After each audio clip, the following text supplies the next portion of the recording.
ได้อยู่บ่แล่นนะอย่าว่าอยู่แถวนี้ได้แล่นได้แต่งูบ่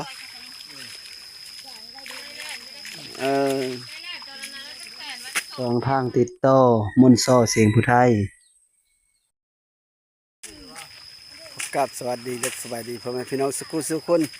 วันนี้ก็มาลกกาอยู่หน้าจองพี่น้องมากาบ่พ่อวันหน้าจองมาขอกาแล้วเพิ่นเอาเมื่อเสื้อหน้าคำเสงหน้าน้อยพี่น้องเพราะว่าเพิ่นแล้วหน้าเลยกาเพิ่นยังเลยเลยก็พากันมาลกเอาแซวๆอยู่นะพากันลกเอาอยู่ให้พี่น้องเบิ่งนำตอนนี้ก็ได้หลายแล้วพี่น้องมาลกแต่สอนเสาพุ่นแหละเลยบรรยากาศท้องหน้าจองก็สิประมาณนี้แหละพี่น้องนะเบิ่งเอาเขาแล้วหมดแล้วได้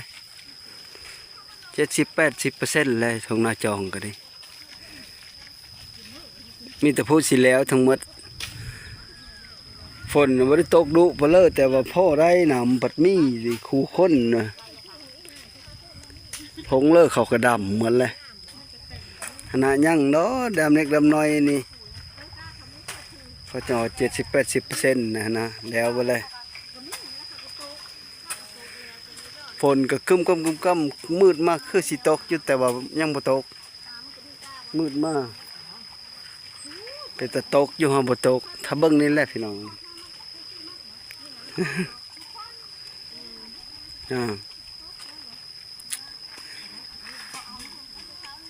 แล้วจังมัดเสานี่นะแม่นหวานได้จังมัดเสานี่ได้43ไม่รู้ได้40พุ่นเด้บุกนี่ก็ยังหลายอยู่แล้วโลกเอาหมดนี่แล้วก็พากันมือ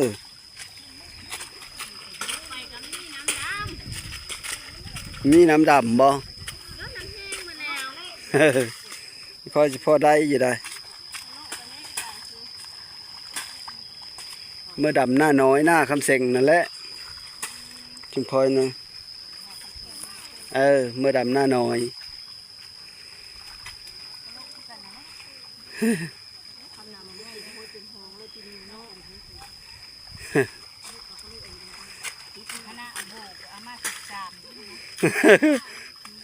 กะเราโบโฮดนะ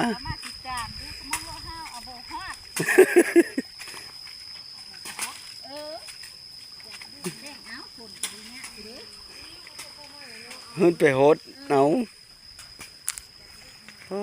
นี่ก็คือบรรยากาศทงหน้าจองหน้าตะจูมพี่น้องหรือว่าหน้าเขาวันบ่ย้อนมาเอากาคักแล้วเอาแล้วหมดเลยได้หลายแล้วบ้านนี้ครอบครัวบ่ทำบรรณาทั้งพ่อเฒ่าแม่เฒ่าเขาบ่ทำบ่ได้มานาลูกชายล่าเพิ่นซื้อนั่นแล้ววะบอกว่าซื้อนั่นแล้วทำดุเท่าได้นี่ได้ดุโกนมูแล้วก็ดุให้หากเห็นหนังเดี๋ยวนี้มดกันนั่นกับขนมเอ้ยมันขนมแม่หลายแนวดุ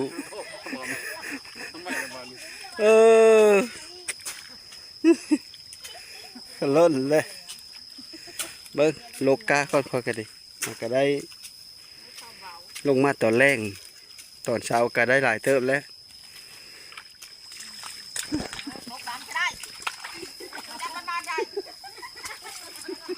ปลาโลกาว่าอย่างนี้นี่เชียวโอ้หาวเชื่อหัวหน้าปลาตัวอันนี้เป็นไข่ระบบโลกานี่คือมือนี่เห็นน่ะคักอะไรโลกาชัวยังเบิ่งชัวนะตัวน่าหาวเชื่อหัวหน้ามันก็พอจ้างบ่แล้วนี่เชื่อโอ้ยห่านเตะกาแล้วปังตัวหัวหน้าจ่อ ก็มีหมวยนี่นะมันลายอยู่เฮ็ด เดี๋ยว นะ หาท่ายเอาหมู่ท่ายผู้เจ้าได้บ่ ห่านเฮ็ดเอาลงไปมันนี่ฮึบหยองเอาไว้จะทิศเอาไว้มีแพกนะชามีสั่งไหนเอาเลยตัวห่าน นะเราก็โลกกาไว้ได้เราก็ดีได้ พอเท่าว่าทำมันน่ะเฮ็ดบาดนี่เจ้าเลยไว้เนาะโตขึ้นมีโลกชามฮะไปแม่ลูกไปโลกน้ำพร้าวนะฮะโลกบ่เร็ว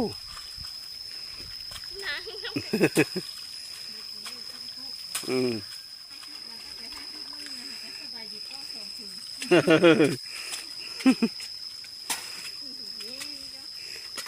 ลูกพอไปเลยจะร้อนแล้ว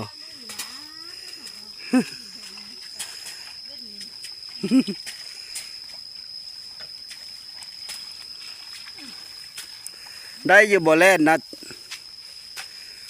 อย่าว่าอยู่แถวนี้ได้แล่นได้แต่งูบ่เออมัดบ่บาดนี่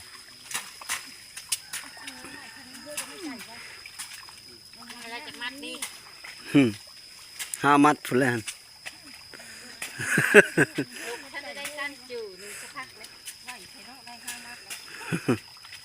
แล้ว ได้ละ5 มัดวันนี้ก็มาลกกาขาหุ่นขึ้นรถแล้วพี่น้องกาก็ได้เท่าเลย50 ปลาย56 57 มัดนี่แหละหามัดใหญ่ได้ตอนนี้ก็หุ่นขึ้นรถแล้วกำลังสิเมอร์พี่น้องอันนี้ก็คือบรรยากาศสดๆอยู่ทงหน้าจองหน้าทงหน้าจองหน้าอันนี้นะหน้าเขาตะจุ้มหน้าเขาอันบ่อย้อนเลยหลานเพื่อกนอนอยู่โฮมไหมกาสดอันนั้นก็เจ้าหนึ่งฝ้านั้นกันพี่น้องฝ้าโหฝ้านั้นก็เจ้าหนึ่งฝ้าโหฝ้านั้นก็เจ้าหนึ่งเป็นตอนอยู่นะขี้ดินตอนเพื่อตอนมันเขาก็เอารถมาขนก้าก็สิได้พากันเมื่อแล้วบ้านนี้ก็ดิเอาขึ้นรถแล้วละก็50 ปลายฮอดบ่60นะเฮ้ย 53 มัด 53 มัดพอตะเมื่อแล้วได้บ้านนี้ได้ขนก้าแล้วแหละเมื่อได้บ้านนี้ปู้คักเลยเนาะธรรมชาตินะงามมาเลยเขียวทุ้มอยู่หมู่จะเขียวมาละ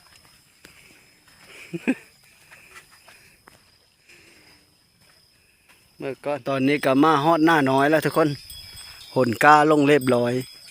ผลและกากระปุ้นนะ ถ้าเกิดเราปลานี่มาซื้อปุ๋ยมันก็น่าซื้อพวกนี้แหละ กำลัง เป็นมาซื้อปุ๋ยมาซื้อ มาฮอดหน้าน้อยแล้วพากันหนกาลงแล้วก็ว่าเยอะลงไปไทยไปคาดกับกระเทินเป็นตีนมันขำละมื่นจึงตั้งไหมเมื่อนี้กับพ่อสิก้อนฝนตกแล้วก็เอาฝุ่ยมาว่านกาเจ้าของนี่ย่าและบานสิย่าไปหาข้อมูลเลยพ่อแล้วมันไม่มีน้ำดำก็มันนะ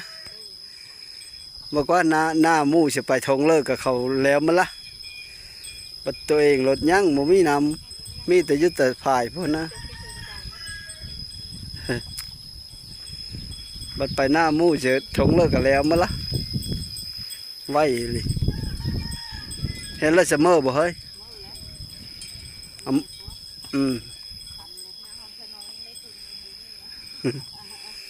เห็นนะ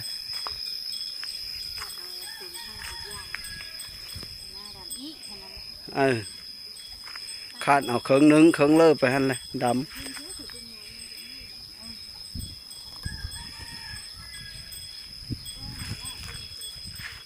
พี่น้องเบิ้งภาพบรรยากาศย่ำแรงน้ำกัน อันนี้ก็คือเพิ่นเลี้ยงควายปล่อยไปตามเดินนี่แหละเฮ็ดโหอ้อมเดินแล้วนะควายพระเท่าเสาคุณควายเพิ่นก็นี่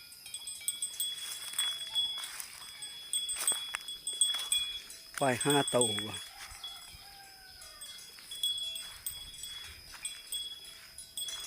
เดินกว้างสุดลูกหูลูกตาได้อพี่น้องเอ้ยโอ้